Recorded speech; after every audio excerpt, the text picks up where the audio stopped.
मैं आग्रह करूंगा मोहन सिप्पी जी से वो आकर के अगले स्पीकर के बारे में थोड़ा सा बताएं। कैसा लगा? बहुत बढ़िया। जिनका इंट्रोडक्शन के लिए मेरे को बुलाया गया, बहुत बड़ी लिस्ट है उनके नाम, बहुत कुछ अचीवमेंट है उनका। बीकॉम उन्होंने दिल्ली यूनिवर्सिटी से अपना कंप्लीट किया, उसके बाद एज ए अकाउंट असिस्टेंट वो एक मल्टीनेशनल कंपनी में रहे। पिछले लास्ट 20 इयर्स का उनका life insurance and general insurance का बिजनेस है, जिसमें 8 बार MDRT उन्होंने कंप्लीट किया था। लास्ट ईयर COT क्वालिफाई किया, उसमें एज ए स्पीकर उनको IU का COT POT कन्वेंशन जो अभी लास्ट मंथ महाबलेश्वर में हुआ, एज ए स्पीकर उनको इनवाइट किया गया। लास्ट 7 ईयर से CM क्लब मेंबर हैं वो, और GIC का उनका 5 करोड़ से ऊपर का उनका बिजनेस है, और प्लैटिनम क्लब मेंबर है टाटा AIG में। प्लैटिनम क्लब मेंबर का मतलब जो 1 साल में 80 लाख रुपए का बिजनेस करते हैं एज ए प्लैटिनम हो। CMD क्लब मेंबर है। लास्ट सितंबर 2017 में उनको शिलोंग में जो एक मीट हुआ था उसमें उनको जाने का मौका मिला। मतलब जो 2.25 करोड़ रुपए पूरे फाइनेंशियल ईयर में करते हैं वो CMD क्लब मेंबर के होते हैं। तो ये उनका इंट्रोडक्शन है, और मैं जोरदार तालियों से उनको इनवाइट करूँगा। दोस्तों, मेरा नाम अतुल जैन है। मैं LIC में 11D ब्रांच से हूँ और मेरे LIC के विकास अधिकारी श्री प्रदीप गुप्ता जी हैं। और ओरिएंटल में मैं पिछले 20 सालों से एजेंसी है मेरी, 1997 की एजेंसी है, और मैं CMD क्लब मेंबर, जैसा भी मोहन सिप्पी भैया ने बताया, CMD क्लब मेंबर हो। पूरे हिंदुस्तान में कोई 70 क्लब मेंबर्स ही हैं, और जनरल इंश्योरेंस के अंदर ओरिएंटल के अंदर जो CMD क्वालिफाई करते हैं। चेयरमैन से मतलब 1 to 1 मिलने का एक सपना था मेरा, वो पिछले साल सितंबर में शिलोंग के अंदर मेरा पूरा हुआ, और हम लोगों ने बहुत अच्छे डिस्कशन किए, बहुत सारी बातें डिस्कशन हुई। इस इंडस्ट्री में हम जनरल इंश्योरेंस में हम कैसे आगे काम कर सकते हैं, क्या हमें इंश्योरेंस इंडस्ट्री के अंदर चेंजेस चाहिए। मतलब एक चेयरमैन के साथ आप और ऐसे हम, जैसे आप लोग, हम इतने से छोटे इस हॉल में बातें कर रहे हैं, उनके साथ हमें डिनर के अंदर बात करने का मौका मिला। तो ये एक बड़ी अचीवमेंट थी मेरे हिसाब से कि भाई, नहीं तो एक जिंदगी में जनरल, स्पेशली लाइफ इंश्योरेंस में तो बहुत सारे लोग आगे निकल जाते हैं। जनरल इंश्योरेंस में गवर्नमेंट स्पेशली जो PSU से काम करते हैं उनकी कुछ अलग लिमिटेशंस होती हैं अपनी, तो उन लिमिटेशंस के साथ काम करना और उसके बाद एक पर्टिकुलर एक जगह पे पहुंचना थोड़ा सा डिफिकल्ट होता है। तो दोस्तों, उस तरीके से हमने अपना जनरल इंश्योरेंस का प्रोसेस शुरू करा। मैं थोड़ा सा अपने बारे में बताना चाहता हूँ। जैसे भैया 1993 में मैंने एज ए अकाउंट्स असिस्टेंट एक कंपनी में चार्टर्ड अकाउंटेंट फर्म में ज्वाइन किया था एज ए अकाउंट्स असिस्टेंट, और 12 साल मैंने टोटल मिला के अकाउंट्स में जॉब करी। और 2005 में मैंने एज ए हेड फाइनेंस, एक मल्टीनेशनल कंपनी थी, उसमें एज ए हेड फाइनेंस नौकरी रिजाइन की। तो जब मैंने 2003 के अंदर अपनी नौकरी रिजाइन करी और मैं बाइक से, स्प्लेंडर बाइक से अपने घर जा रहा था, तो सिर्फ एक ही चीज मेरे दिमाग में चल रही थी। कोई सोच सकता है कि मेरे दिमाग में क्या चल रहा होगा उस टाइम पे? अब क्या होगा? अब नौकरी नहीं करनी। नौकरी नहीं करनी, और क्या होगा? अब क्या होगा? अब क्या कुछ करना है? यस, सैलरी कहाँ से आएगी सैलरी? ठीक है। इसके साथ एक और चीज कमिटमेंट थी कि 30,000 रुपये महीने की मेरी मंथली कमिटमेंट भी थी साथ साथ, क्योंकि मैंने जनवरी 2005 में ही अपने मकान में हम लोग शिफ्ट हुए थे। जॉइंट फैमिली, हम लोग 3 ब्रदर हैं। तो ये भी मुझे पता था कि जो मेरे फाइनेंशियल हिस्सा 30,000 रुपये महीने का आया था वो मेरे हिस्से में आया था। बाकी हमने बहुत बड़ा एक अच्छा बड़ा मकान बनाया था, तो तीनों भाइयों की अलग अलग फाइनेंशियल कमिटमेंट थी, बट मेरे हिस्से में 30,000 आई। तो उस टाइम पे मैं जब बाइक से जब घर पहुंच रहा था, तो मेरे दिमाग में बस 2 चीजें स्पेशल चल रही थी। पहली चीज तो ये थी कि मैं यदि भीख भी मांगूंगा ना, यदि मैं भीख भी मांगूंगा तो 30,000 से ज्यादा कमाऊंगा। पहली चीज तो ये चल रही थी, ठीक है जी, पहले चीज। और दूसरी चीज मेरे ये चल रही थी, क्योंकि वो 30 अप्रैल 2005 था, तो एक चीज, दूसरी चीज मेरी ये चल रही थी, 31 मार्च 2006 की जब मैं रिटर्न भरूंगा ना, तो इससे ज्यादा की भरूंगा। बस ये 2 चीजों को लेकर के मैं चल रहा था। मुझे ये भी नहीं पता था कि मुझे करना क्या है आगे। मेरे पास पार्ट टाइम एजेंसी LIC और जनरल इंश्योरेंस की थी। भगवान का बहुत साथ रहा कि सब चीजें सही चलती रही और हम आज कुछ कर पाए। तो बेसिकली दोस्तों, आज 2005 से लेकर के 2007 तक मैंने कुछ अकाउंट्स की रिलेशनशिप्स करने के बाद 2008 में फुल फ्लैश एज ए पूरा कंप्लीट ये सब कुछ ज्वाइन किया, अपना LIC और जनरल इंश्योरेंस के ऊपर फोकस करा। और अब लास्ट ईयर LIC में मैंने COT क्वालिफाई की है, 8 साल से मैं MDRT क्वालिफाई हूँ। और लास्ट ईयर मैंने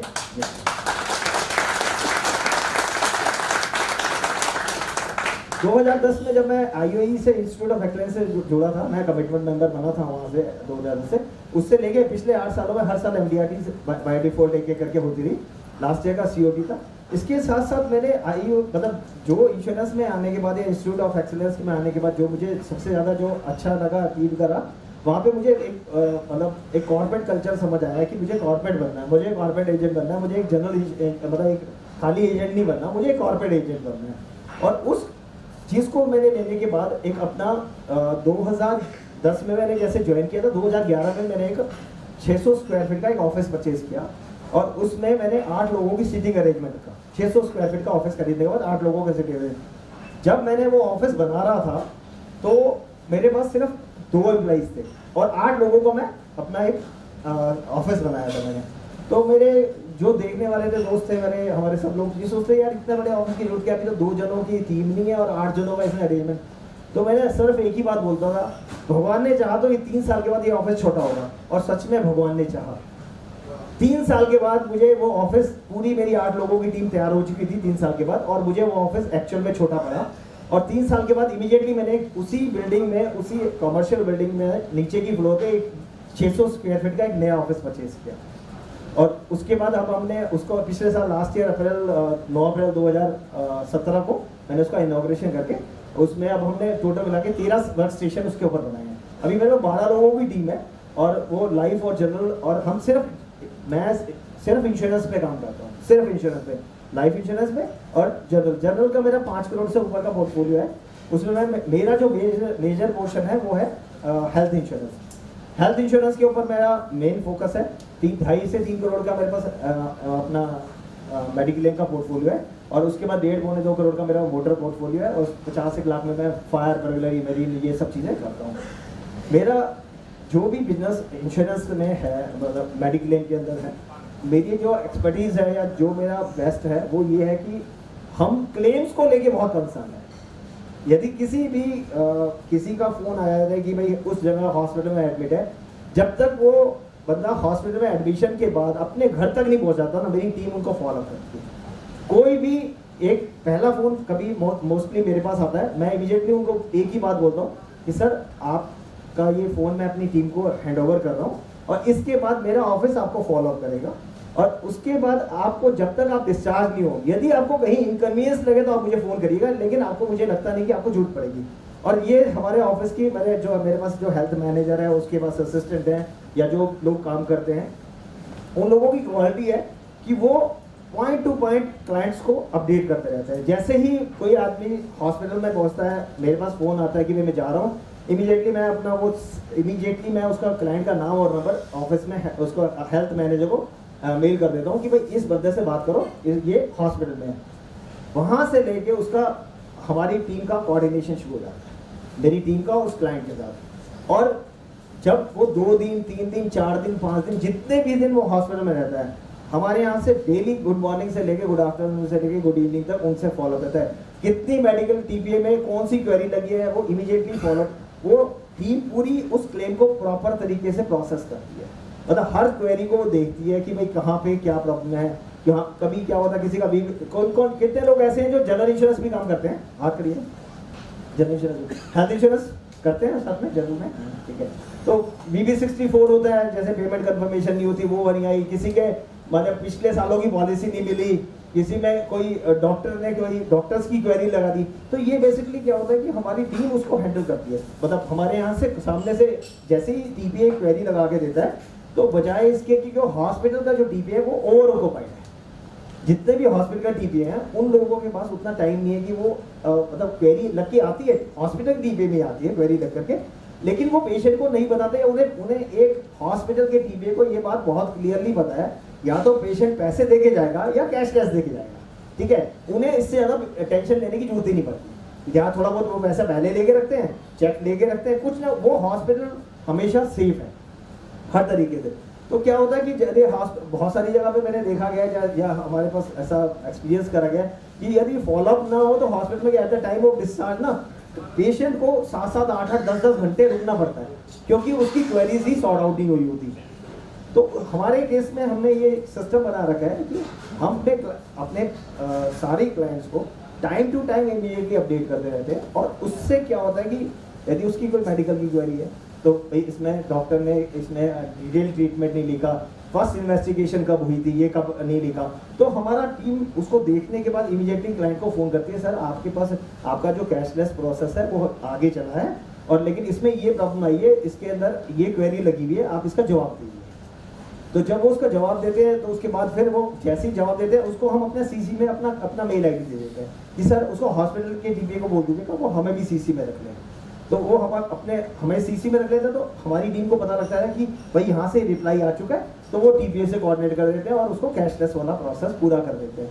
तो उससे क्या होता है कि क्लाइंट को एक ना 1-to-1 रिलेशनशिप मिलती है, क्लाइंट को ये महसूस होने लगता है कि यार somebody is there जो he is ready to help me out, मतलब हम लोगों को उस काम के लिए एफर्ट्स नहीं करने पड़ रहे, क्योंकि कोई बंदा, ये मेरी टीम की, मैं पहले ये बात बोलता था जब मैं अकेला काम करता था, जब भी मैं ये बोलता था सर आपको टेंशन लेने की जरूरत नहीं, ये वर्ड मैं हमेशा सबको अपने क्लाइंट्स को बोलता हूँ, सर आपको टेंशन लेने की जरूरत नहीं है, मैं हूँ ना आपके साथ। अब वो टीम ने वो कॉपी कर लिया, एग्जैक्टली वो सेम ये बात बोलती है, सर आपको टेंशन लेने की जरूरत नहीं, हम आपके साथ हैं। और बहुत सारी बार ऐसा होता है जहाँ पे कभी जरूरत पड़ती है तो हमारा एग्जीक्यूटिव जाकर के टीपीए के उसमें कोऑर्डिनेशन करता है कि भाई उसको यदि मान लिया किसी वजह से कोई पेपर नहीं मिल रहा, कोई भी हॉस्पिटल के अंदर मेल खराब है, कुछ है, तो वो हमारी टीम जैसे भी होती है वो कैशलेस प्रोसेस करती है। फाइनल डिस्चार्ज में हमारा अपना टैट है, हम 3 घंटे से अंदर ना हर हालत में क्लाइंट को पेशेंट को डिस्चार्ज करा देते हैं। हमारा जिस टीपीए से हम काम करते हैं, रक्षा टीपीए, उसमें हमारा 1-to-1 रिलेशनशिप है।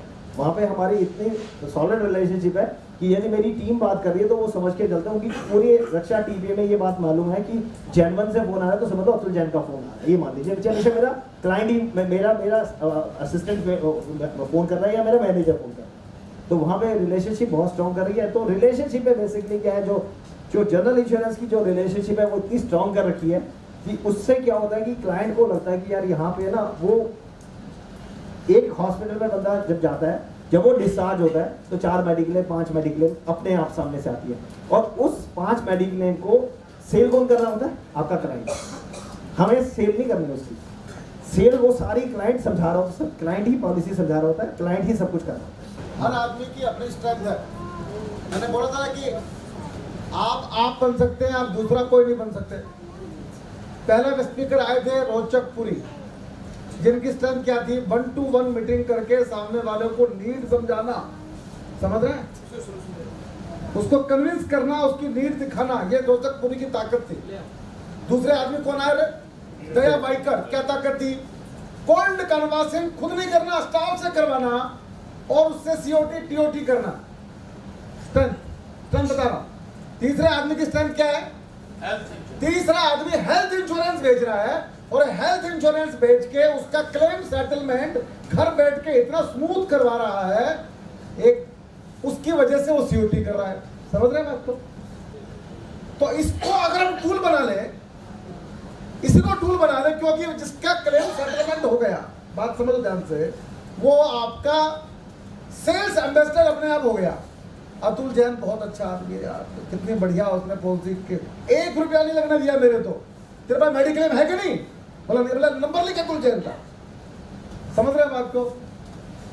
ये स्ट्रेंथ, अतुल जी मेरे भी कंसल्टेंट हैं, हमारे ऑफिस में जो पॉलिसियां क्लेम अटकते हैं तो अतुल जी हमको हेल्प करते हैं। मैं जानना चाहता हूं अतुल जी कि ये जो मेडिक्लेम में आपने क्लेम सेटलमेंट करवा दिया, क्लेम सेटलमेंट के बाद कैशलेस तो हो गया हॉस्पिटल में, उसके बाद उसको प्री एंड पोस्ट भी देना पड़ता है। Yes, sir. उसके लिए आप क्या सर्विस देते हैं? सर हमारे यहाँ ऑफिस में एक सिस्टम है, जैसे ही कोई कैशलेस होता है एक मास्टर शीट हमारे पास एक्सेल के अंदर मास्टर शीट बन जाती है, और उसका सब उसमें उसका पेशेंट का एक रेफरेंस नंबर दिया जाता है, उसको उसमें पेशेंट का नाम लिखा जाता है, पॉलिसी होल्डर का नाम लिखा जाता है, पॉलिसी नंबर लिखा जाती है, कौन सी कंपनी से ये मेंशन किया जाता है, और उसके बाद कौन से दिन एडमिशन हुआ और कौन से दिन डिस्चार्ज हुआ, ये सब चीज़ें एक एक्सेल मेंटेन होती है।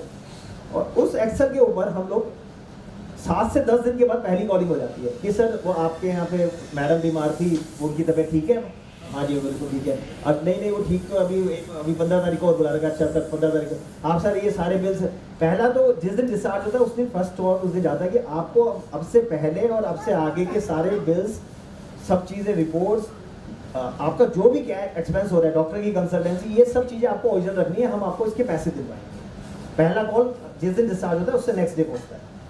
दूसरा 7 दिन 10 दिन के बाद फिर एक फॉलोअप कॉल जाता है, इस वजह से कि भाई आपके ये यदि मतलब 6-7 दिन में यदि पेशेंट ठीक हो चुका है तो हम अपना एग्जीक्यूटिव भेज करके आपसे पेपर मंगा सकते हैं क्या? तो वो कहता है नहीं सर अभी तो 15 तारीख को हो रहे हैं। ठीक है सर, एक उसका डेट डाल देते हैं आगे कि अब इससे नेक्स्ट कॉल इसको किस दिन करनी है। जिस दिन वो कहता है हाँ जी मेरा पेशेंट बिल्कुल ठीक हो चुका है और अब उसको कुछ नहीं, अब किसी तरीके की मेडिकल एडवाइस की जरूरत नहीं है, तो हमारा एग्जीक्यूटिव जाता है, उनसे पेपर फॉर्मेलिटी, एक मेल चली जाती है पहले ऑफिस से कि ये डॉक्यूमेंट्स हम आपको ओरिजिनल में सारे चाहिएंगे। कुछ लोगों को हम, जिनके क्लेम्स थोड़े से बड़े होते हैं, उन लोगों को हम अपने ऑफिस बुला लेते हैं कि सारे पेपर्स, पूरी फाइल कंप्लीट लेके आप हमारे ऑफिस में आइए। हमारा हेल्थ मैनेजर आपके साथ बैठेगा, वो एक एक पेपर को स्क्रूटनाइज करेगा। जो ओरिजिनल पेपर हम आपसे लेंगे उसकी आपको कॉपी देंगे और जो हमें ओरिजिनल नहीं चाहिए हम आपको वापस कर देंगे। तो वो पूरा एक प्रॉपर तरीके से सिस्टम बना रखा है और हमने हर चीज़ का एक टैग लगा रखा है ऑफिस के अंदर, एक्सेल के अंदर। जो क्लेम हम रक्षा टीपीए में सबमिट करते हैं, यदि वो 35 दिन के अंदर उनको कैश मतलब रिएम्बर्समेंट का पैसा नहीं मिलता तो उनको कलरिंग दे रखी है, अलग अलग कलर दे रखा है। तो जैसे ही वो रेड कलर पे आ जाता है तो वो रेड कलर पे मतलब कि वो अतुल जैन की इंफॉर्मेशन में आ जाएगा, उससे पहले नीचे टीम खेती रहेगी। 35 दिन के बाद यदि कोई क्लेम रिएम्बर्समेंट का 35 दिन से ज़्यादा पेंडिंग हो जाता है तो वो रेड कलर में आने के बाद वो अतुल जैन के पास ऑटोमेटिकली वो एक्सेल अतुल जैन के पास वो रेड वाली पहुंचेगी। फिर उसके ऊपर एक्शन मतलब इनकेस, तो टीम की पूरी कोशिश रहती है कि वो एक्सेल रेड कलर तक ना पहुंचे। बहुत अच्छा। हाँ, तो उससे पहले और जितने फिर जो केसेस रेड कलर में हो जाते हैं या जो थोड़े से पुराने हो जाते हैं या कॉम्प्लिकेशन है या टीपीए में कोई प्रॉब्लम है, तो 2-3 महीने में एक मीटिंग मेरी टीपीए में रहती है और वहाँ पे हमारा पहले से प्री मतलब ऑफिस से मेल चला जाता है, 7 फाइलें 8 फाइलें जितने भी हैं, वहाँ पे एक हेल्थ मैनेजर और 2 असिस्टेंट उनके ऑफिस में हमारा इंतजार कर रहे होते हैं और वो पूरा प्रॉपर तरीके से हमारे जितनी देर तक हमारी सारी फाइलें डिस्कस नहीं होती वहाँ से ना तो वो डॉक्टर हिलेगा ना वो उनके दोनों असिस्टेंट हिलेंगे। बहुत अच्छा, बहुत अच्छा। अतुल जी, सवाल ये है कि आपने कैशलेस दे दिया प्री एंड पोस्ट, उसके बाद भी कोई ना कोई क्लेम ऐसा होता है जो कि सारे प्रयास के बाद भी कोर्ट तक पहुंच जाता है, उसमें क्या करते हैं आप लोग? सर 2 बातें हैं उसके अंदर। एक चीज़ तो कोर्ट में तो नहीं पहुंचता, मतलब इधर नहीं पहुंचा कोई भी, हम्बर्समेंट में हम जरूर लेके जाते हैं। पहली चीज़ मैं बहुत क्लियर देखता हूँ कि भाई पेशेंट का एक्चुअल में क्लेम बन रहा है नहीं बन रहा, ठीक है। ये नहीं है कि भाई क्लाइंट ही हम सब सही है, ऐसा कोई चक्कर नहीं है। यदि वो क्लाइंट का क्लेम बनता ही नहीं तो वो उसको कह देते हैं भैया तुझे जहाँ जाना चला जा, हम आपका साथ नहीं दे पाएंगे किसी भी तरीके से। और बहुत बार 2-3-4 बार ऐसा हुआ है कि क्लेम बनता है और इंश्योरेंस कंपनी उस बात को समझ नहीं पा रही है और हम समझा नहीं पा रहे या वो किसी ना किसी तरीके से उसको अटका के चल रहे हैं। तो उन केसेस में हम उनको पूरा केस तैयार करके देते हैं, हम्बर्समेंट का केस तैयार करके देते हैं, पूरा केस तैयार करके देते हैं और उनके लिए सारा काम मेरा बैक ऑफिस करता है। आज तक 4 क्लेम हम्बर्समेंट में गए हैं, चारों के चारों क्लेम पूरे पे हो गए हैं। क्या बात, तालियां। कुछ समझ में आ रहा है क्या कहा था अतुल जी ने? ओम्बड्समैन, लोकपाल। अब ओम्बड्समैन तक कैसे अप्रोच करना, इसके बीच में एक और आएगा टूल आरटीआई। उसके मैंने यहाँ पे क्लास दी थी आप लोगों को, याद आप लोगों को क्या? How to use RTI, ombudsman. फिर आ गया आपके पास कोर्ट। कोर्ट में भी कौन सी कोर्ट में जाना? एफपीआरटी में हम केवल एलआईसी की बात करने वाले नहीं, आपको पूरी तरह से फाइनेंशियल प्रोफेशनल बनाना।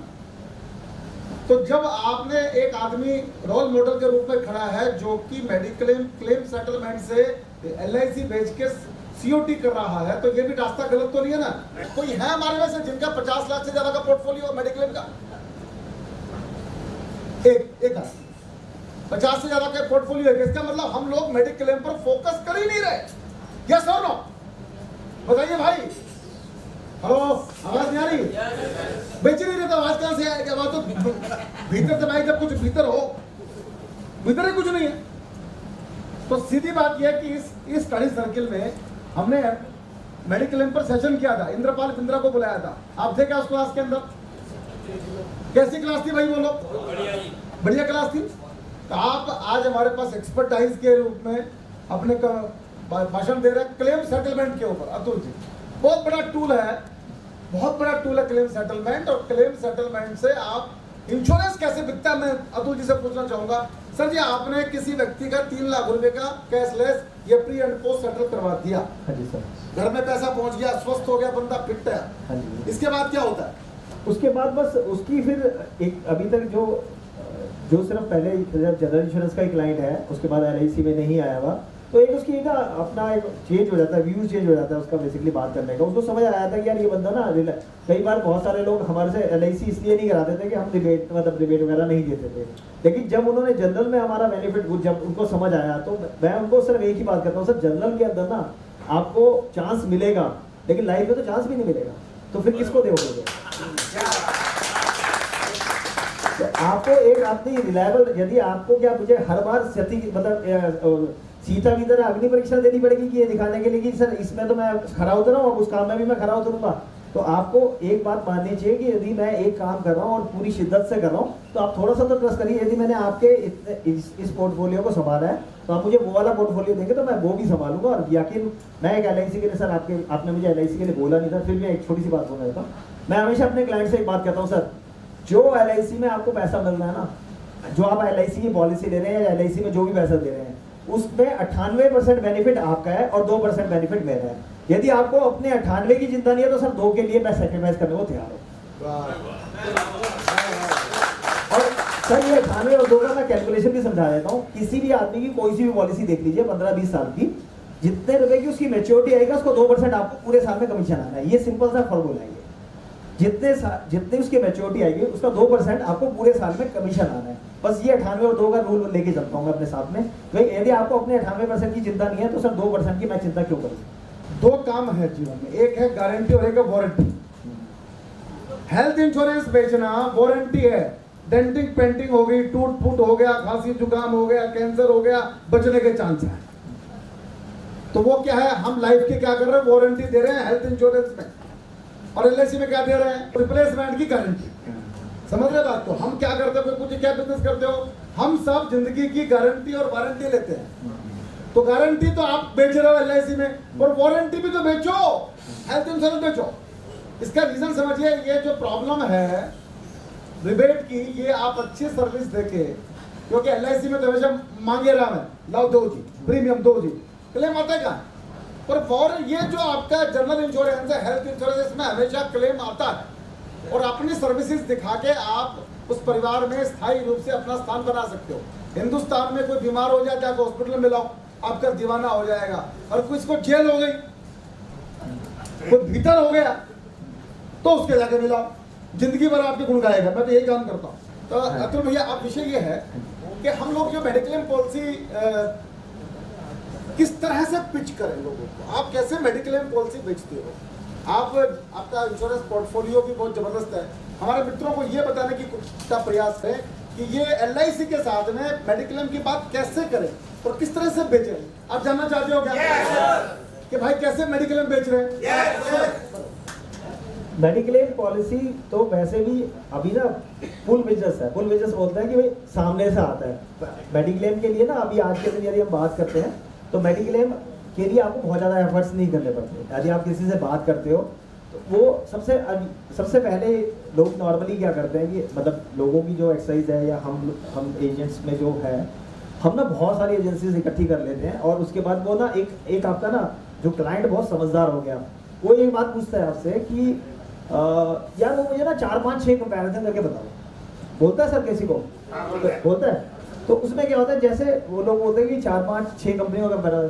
तो मेरा सिस्टम क्या है कि ये आज तो चलो मेरे पास थोड़ा बहुत काम है, जब मेरे पास काम नहीं भी था तब भी मैं ये कहता था, सर मैं ये ओरिएंटल की दे रहा हूँ, ये पॉलिसी मैंने आपको पकड़ा दिया, दिखा दिया, ये उसको प्रोस्पेक्टस ये थी तो वो मेल कर देता था, सर ये मेरा प्रोडक्ट है, ये मुझे पता है। इसके बाद R&D करनी है, आप करिए। यदि आपको ये लेना होगा तो मैं दे दूंगा, और इसके बाद आपने कुछ और करना होगा तो मेरे पास उतना टाइम नहीं है कि मैं बहुत सारी चीजें आपके लिए इकट्ठी करके लाऊं और करूँ।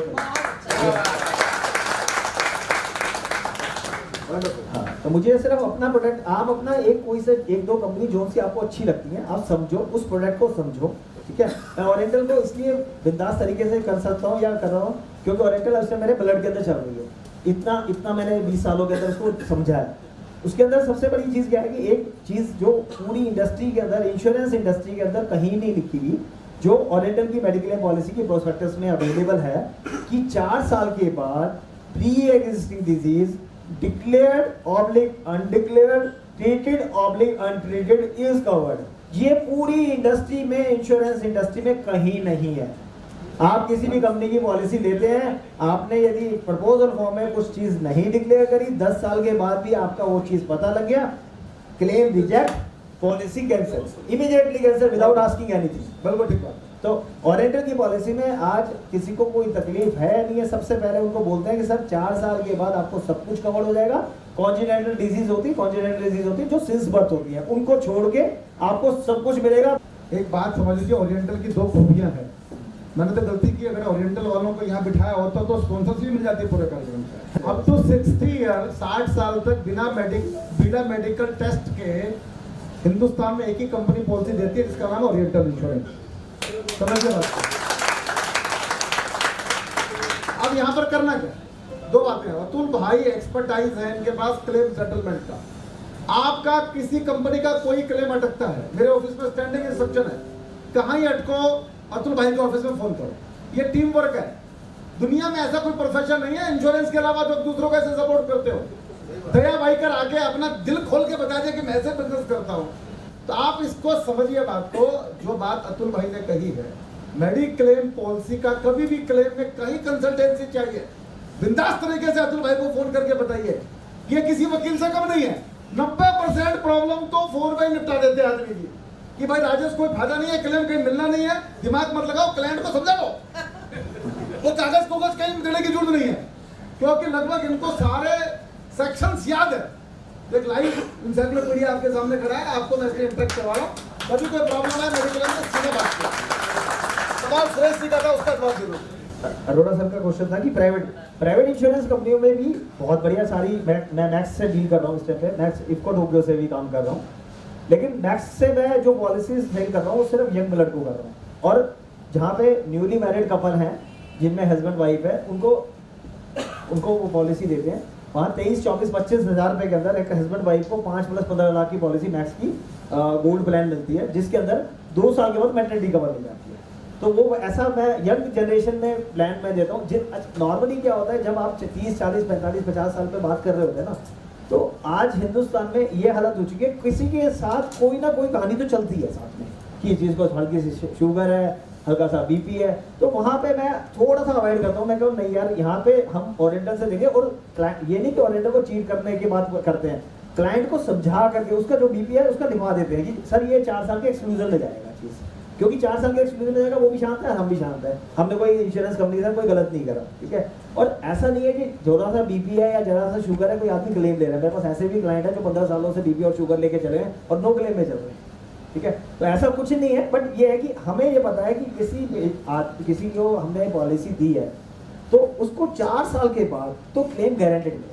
वहाँ पे कोई रोकने वाला नहीं है। फिर वो ये नहीं कहेगा कि भाई आपने तो प्रपोजल फॉर्म में क्या लिखा था, वहाँ में प्रपोजल फॉर्म ही नहीं मिलते हैं सरकारी कंपनी में। तो ये भी अभी आपको 4 साल का, पिछले साल का प्रपोजल फॉर्म नहीं मिलेगा किसी को, ठीक है। तो आपने एक बार अच्छा सिंपल सी पॉलिसी में क्लॉज दे रखी है, 4 साल आपने पॉलिसी की चलो 5वां प्रीमियम समझाते हैं कि सर 4 साल कंप्लीट होने के बाद जिस दिन हम आपका 5वां प्रीमियम लेंगे आप सब चीज़ों के लिए कवर है, पहले दिन समझाते हैं।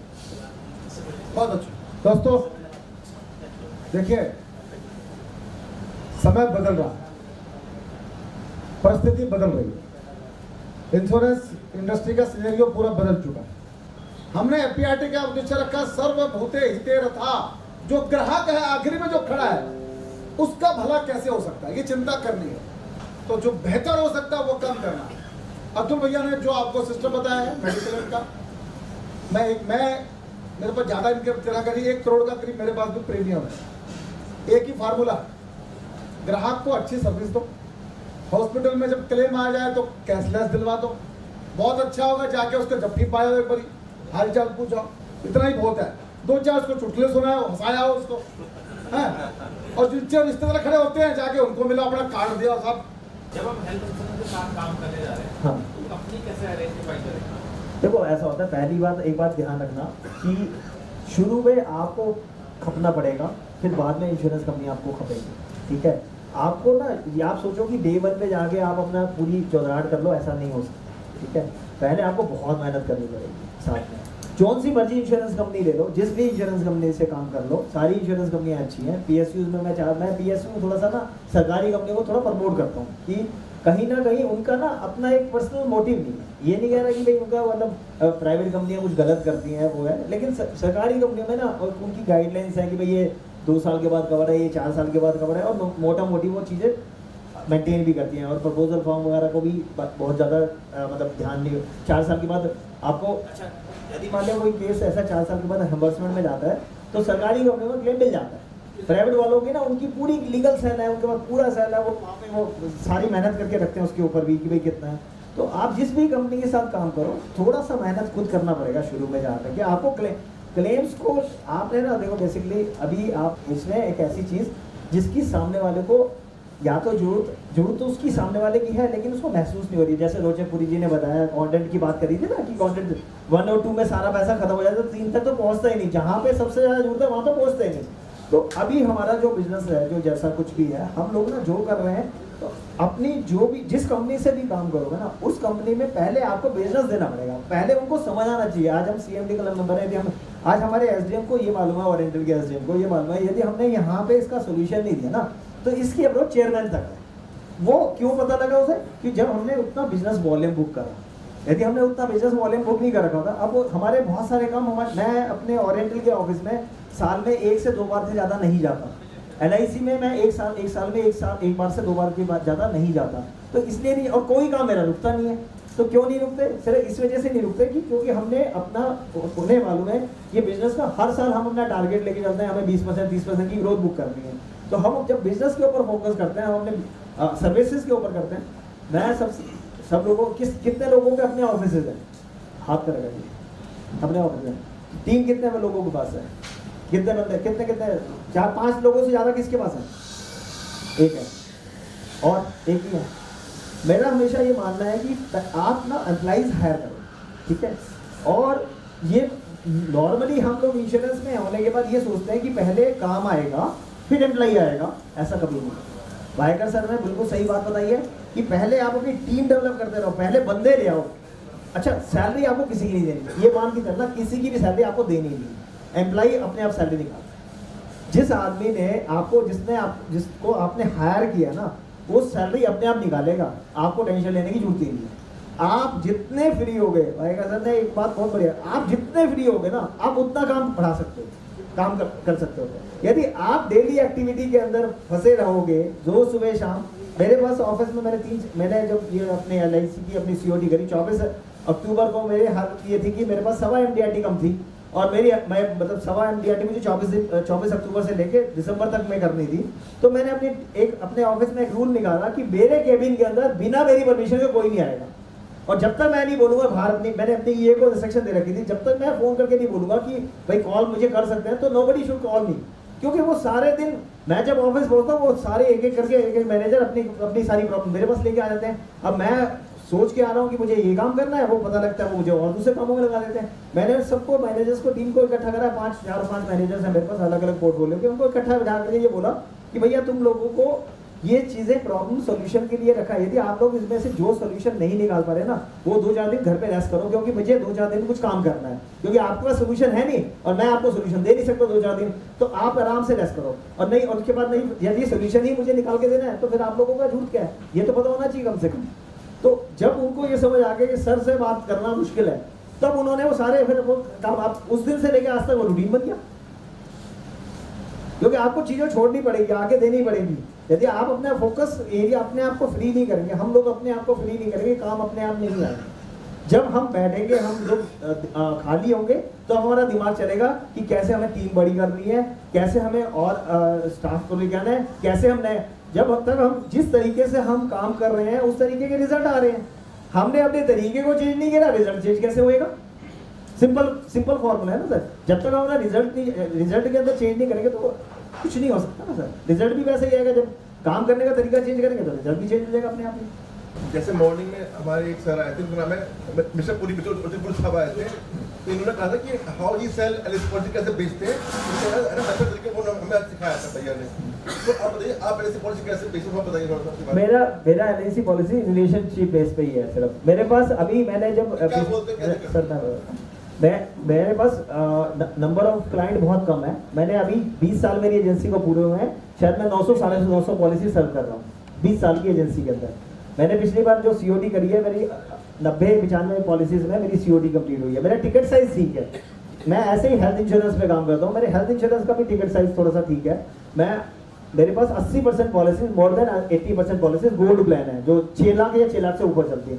मैं क्लाइंट के पास सिर्फ रिटायरमेंट के ऊपर बात कर लेता हूँ, किसी के मैं एक पर्टिकुलर चीज के ऊपर मतलब रिजल्ट नहीं हूँ।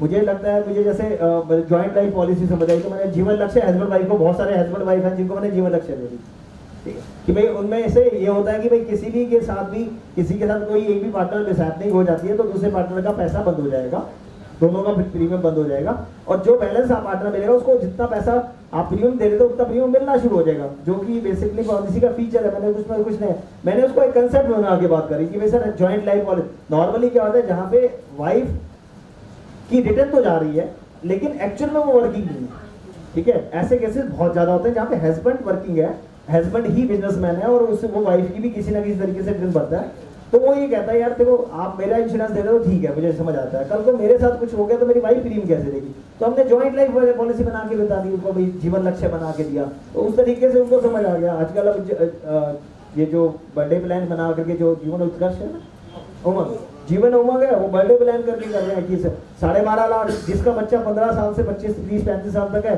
12.5 लाख 1 लाख रुपए साल का दो, 15 साल तक, 15 साल के बाद लाख रुपए जितनी भर लो, 80 लाख से 1 करोड़ रुपए का कॉर्पस नेक्स्ट जनरेशन को जाएगा। सिंपल सा, कुछ कहने की जरूरत ही नहीं है, ब्रांच के अंदर केस क्लियर हो जाता है सर हमसे करके।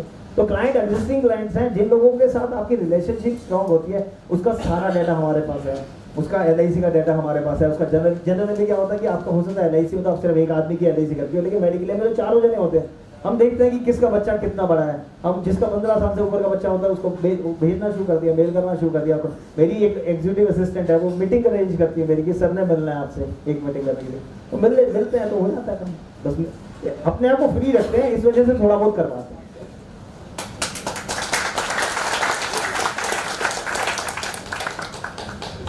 वेल फ्रेंड्स, कैसा लगा?